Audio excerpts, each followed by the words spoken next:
एक कुएं में बहुत से मेक रहते थे। उनके राजा का नाम था गंगदत्त। गंगदत्त बहुत झगड़ालू स्वभाव का था। आसपास 2-3 और भी कुएं थे, उनमें भी मेक रहते थे। हर कुएं के मेकों का अपना राजा था। हर राजा से किसी न किसी बात पर गंगदत्त का झगड़ा चलता ही रहता था। वो अपनी मूर्खता से कोई गलत काम करने लगता और बुद्धिमान मेक रोकने की कोशिश करता तो मौका मिलते ही अपने पाले गुंडे मेकों से पिटवा देता। कुएं के मेकों में भीतर गंगदत्त के प्रति रोष बढ़ता जा रहा था। घर में भी झगड़ों से चैन न था। अपनी हर मुसीबत के लिए दोष देता। एक दिन गंगदत्त पड़ोसी मेक राजा से खूब झगड़ा। खूब तू मैं हुई। गंगदत्त ने अपने कुएं आकर बताया कि पड़ोसी राजा ने उसका अपमान किया है। अपमान का बदला लेने के लिए उसने अपने मेकों को आदेश दिया कि पड़ोसी कुएं पर हमला करें। सब जानते थे कि झगड़ा गंगदत्त ने ही शुरू किया होगा। कुछ सियाने मेकों तथा बुद्धिमानों ने एकजुट होकर एक स्वर में कहा, राजन, पड़ोसी कुएं में हमसे दुगने मेक हैं। वे स्वस्थ व हमसे अधिक ताकतवर हैं। हम ये लड़ाई नहीं लड़ेंगे। गंगदत्त सन रह गया और बुरी तरह तिलमिला गया।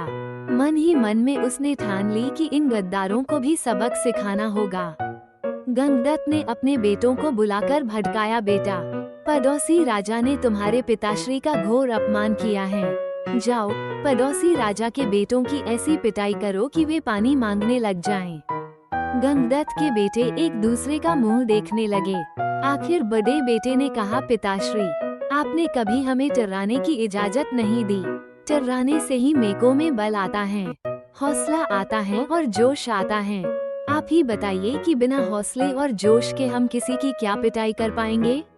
अब गंगदत्त सबसे चिढ़ गया। एक दिन वो कूदता और बड़बड़ाता कुएं से बाहर निकल इधर उधर घूमने लगा। उसे एक भयंकर नाग पास ही बने अपने बिल में घुसता नजर आया। उसकी आंखें चमकी। जब अपने दुश्मन बन गए हो तो दुश्मन को अपना बनाना चाहिए। ये सोच वो बिल के पास जाकर बोला, नागदेव, मेरा प्रणाम। नागदेव फुफकारा, अरे मेक, मैं तुम्हारा बैरी हूँ।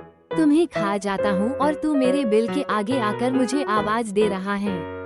गंगदत्त टर्राया, हे नाग, कभी कभी शत्रुओं से ज्यादा अपने दुख देने लगते हैं। मेरा अपनी जाति वालों और सगों ने इतना घोर अपमान किया है कि उन्हें सबक सिखाने के लिए मुझे तुम जैसे शत्रु के पास सहायता मांगने आना पड़ा है। तुम मेरी दोस्ती स्वीकार करो और मजे करो। नाग ने बिल से अपना सिर बाहर निकाला और बोला, मजे? कैसे मजे? गंगदत्त ने कहा, मैं तुम्हें इतने मेक खिलाऊंगा कि तुम मुटाते मुटाते अजगर बन जाओगे। नाग ने शंका व्यक्त की, पानी में मैं जा नहीं सकता, कैसे पकाऊंगा मेढक? गंगदत्त ने ताली बजाई, नाग भाई, यही तो मेरी दोस्ती तुम्हारे काम आएगी। मैंने पड़ोसी राजाओं के कुओं पर नजर रखने के लिए अपने जासूस मेढकों से गुप्त सुरंगें खुदवा रखी हैं। हर कुएं तक उनका रास्ता जाता है। सुरंगें जहां मिलती हैं, वहां एक कक्ष है। तुम वहां रहना और जिस जिस मेघ को खाने के लिए कहूँ उन्हें खाते जाना। नाग गंगदत्त से दोस्ती के लिए तैयार हो गया, क्योंकि उसमें उसका लाभ ही लाभ था। एक मूर्ख बदले की भावना में अंधे होकर अपनों को दुश्मन के पेट के हवाले करने को तैयार हो तो दुश्मन क्यों न इसका लाभ उठाए। नाग गंगदत्त के साथ सुरंग कक्ष में जाकर बैठ गया। गंगदत्त ने पहले सारे पड़ोसी मेक राजाओं और उनकी प्रजाओं को खाने के लिए कहा। नाग कुछ सप्ताहों में सारे दूसरे कुओं के मेक सुरंगों के रास्ते जा जाकर खा गया। जब सब समाप्त हो गए तो नाग गंगदत्त से बोला, अब किसे खाऊं?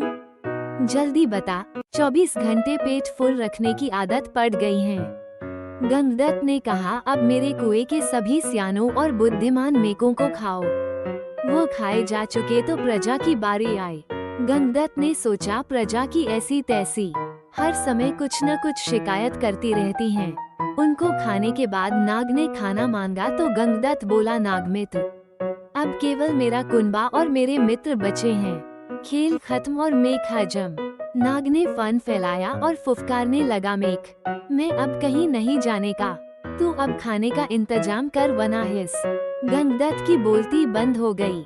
उसने नाग को अपने मित्र खिलाए, फिर उसके बेटे नाग के पेट में गए। गंगदत्त ने सोचा कि मैं और मेकी जिंदा रहे तो बेटे और पैदा कर लेंगे। बेटे खाने के बाद नाग फुफकारा और खाना कहाँ है? गंगदत्त ने डरकर मेकी की ओर इशारा किया। गंगदत्त ने स्वयं के मन को समझाया, चलो बुई मेकी से छुटकारा मिला। मेकी को खाने के बाद नाग ने मुंह फाड़ा खाना। गंगदत्त ने हाथ जोड़े, अब तो केवल मैं बचा हूँ। तुम्हारा दोस्त गंगदत्त, अब लौट जाओ। नाग बोला, तो कौन सा मेरा मामा लगता है, और उसे हड़प गया।